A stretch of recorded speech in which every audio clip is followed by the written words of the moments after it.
écoutez Europe 1, il est 8h17. L'interview politique d'Europe 1, Jean-Pierre Elkabbach, vous recevez Maurice Sartre, spécialiste de la Syrie antique et de Palmyre. Messieurs, c'est à vous. Palmyre, ce joyau culturel de la Méditerranée et de l'humanité, sera-t-il détruit aujourd'hui ou demain?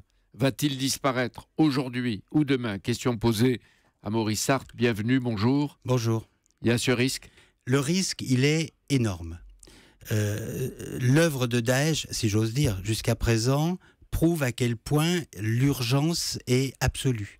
Bien sûr, ça peut être après-demain, mais le risque est majeur et je crois qu'il faut que chacun en ait bien conscience. Mais quand on dit après-demain, c'est pas dans le vague. Non, ça ne veut pas dire une question à la Saint-Glinglin. C'est une question d'heure, c'est une question de jours.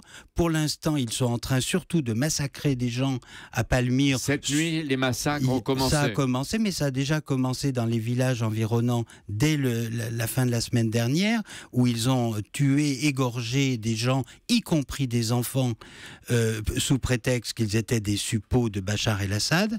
Donc, pour l'instant, ils sont occupés à ça, mais ils peuvent très bien, dès demain... C'est-à-dire d'abord les civils et les populations et les pierres après. Mais ils ne respectent pas ce qu'on appelle, nous, les valeurs universelles. Je dirais même que non seulement ils ne les respectent pas, mais ils les combattent. Ce que nous croyons ou nous appelons des valeurs universelles, pour eux, c'est des valeurs occidentales.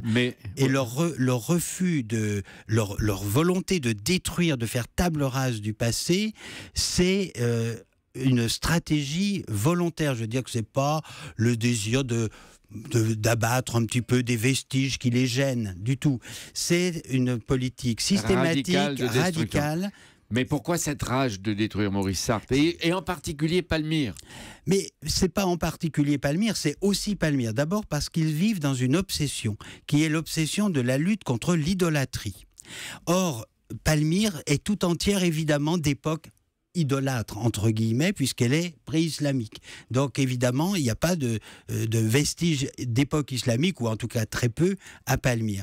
Donc, c'est vrai qu'à Palmyre, il y a les temples des dieux, le dieu Bel, Baal-Shamin, Alat, etc., et qu'ils ont décidé de faire table rase de ce qui était des vestiges du temps du paganisme. Quel âge a Palmyre? Alors, Palmyre, c'est une ville qui aujourd'hui va sur ses 4000 ans, à peu près. Puisque le nom de Palmyre apparaît dès le 19e siècle avant Jésus-Christ dans une tablette assyrienne. C'est-à-dire 20 siècles avant Jésus-Christ, voilà, et depuis Palmyre, qu'est-ce que ça veut dire? Palmyre, c'est la palmeraie, c'est Tadmor en arabe. Palmyre, c'est la forme gréco-latine du nom, mais c'est la même chose. Il y a donc intérêt à connaître le grec et le latin, là, au passage. Bien entendu. Désormais, Daesh contrôle, Maurice Sartre, toute la ville de Palmyre et ses environs. On le dit, ils ont commencé à massacrer. L'État islamique est maître de la moitié de la Syrie, d'une partie de l'Irak. Le califat abat les frontières. Est-ce qu'il y a un moyen, j'entendais le président de la République dire il faut agir et il lançait un appel à l'action, mais on se demandait comment est-ce qu'on peut éviter la destruction d'une partie de ce que nous sommes nous-mêmes? C'est peut-être la question la plus difficile, à laquelle il est bien difficile de répondre, en tout cas, et moi je ne suis pas spécialiste de stratégie et de géopolitique. Ce qui est sûr, c'est que quand on dit que Daesh occupe la moitié de la Syrie, c'est quand même la moitié désertique qu'ils occupent, pour l'essentiel. Donc il ne faut pas non plus leur donner plus... C'est quand même à 200 km de Damas. Bien entendu, et il ne faut pas non plus le négliger. Bachar les a laissés avancer jusqu'à Palmyre, beaucoup plus occupés qu'il était, à lancer des barils de TNT sur les rebelles du Nord qu'a empêché Daesh d'avancer. Le résultat, c'est que Damas est maintenant sous la menace et Homs, on néglige Homs, mais si Daesh s'empare de Homs, c'est Bachar est coupé du pays alaouite. Et là, à mon avis, il n'a plus qu'à faire ses valises. Vous écrivez dans Le Monde d'hier, ça m'a frappé que Daesh à Palmyre, c'est l'État islamique et la charia dans la cour du Louvre. Et vous dites détruire Palmyre, c'est abattre le Mont Saint-Michel et Notre-Dame de Paris. Oui, parce que c'est des monuments... Palmyre, c'est emblématique pour les Syriens. C'est sans doute le site autour duquel les Syriens sont le plus facilement rassemblés, parce que c'est un témoignage irremplaçable de la grandeur qu'a connue la Syrie à différentes époques. Il n'y a pas que ça. La mosquée des Omeyyades est aussi importante pour eux. Mais je vous ai lu, et on a tous intérêt à vous lire, et plusieurs livres, et petites découvertes aussi chez Gallimard. Cette ville antique dans le désert syrien, Elle a connu des pilleurs, des vandales, des assassins, même un empereur romain Aurélien, comme dit Gabriel Masneff, tout au long d'une histoire qui est 3-4 fois millénaire. Et vous avez écrit, Palmyre, c'est la cité des caravanes et des chameaux, déjà. Mais oui, parce que Palmyre, c'est une ville frontière, c'est une ville de l'Empire romain pendant plusieurs siècles, mais en tout cas au temps de sa splendeur du 1er au 3e siècle. Mais c'est une ville frontière, et donc c'est une ville qui est dans un métissage permanent des cultures.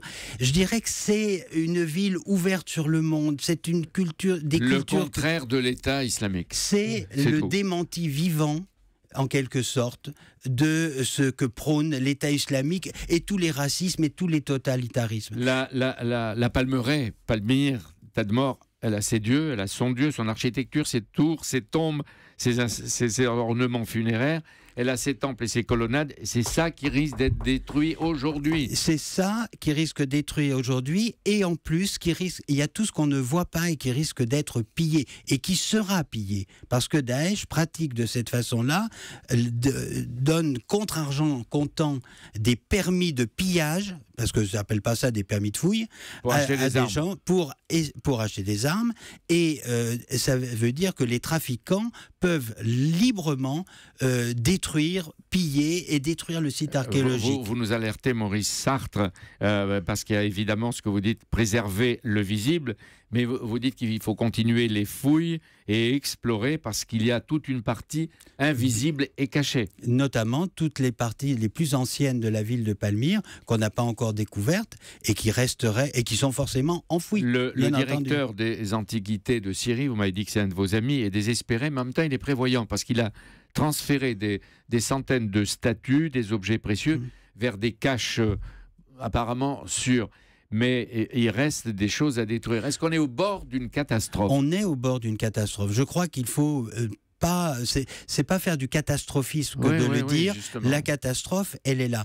Parce que la centaine ou un peu plus de pièces que Mahamoun Abdul Karim a fait transporter, bon, elle est peut-être protégée, mais pour combien de temps ? S'ils arrivent à Damas, le problème se posera à nouveau. Ouais. Et simplement à Palmyre, c'est des milliers de pièces. Mais là, il y a des trafics, des vols, des trafics d'antiquités. Est-ce qu'il ne faut pas demander ce matin à Christie's, Sotheby's, aux collectionneurs privés c'est fait depuis longtemps. De s'engager à rien acheter d'incertain et d'illégal. Le problème, c'est que les grandes agences ne le feront pas, mais il y a tout le trafic en dessous qui se fait par les pays voisins. Qu'est-ce qu'on fait ? Est-ce que ce matin, par exemple, ici, à Europe, vous demandez que les vrais intellectuels fassent entendre leur voix, qu'ils fassent un appel auprès des chefs d'État pour agir militairement, je ne sais pas, mais agir. Agir, et pas simplement les intellectuels, mais je crois tous ceux qui sont attachés à la mémoire de l'humanité. Ouais, vous avez des liens personnels avec la Syrie ? Oui. Vous ne voulez pas en parler, je sais.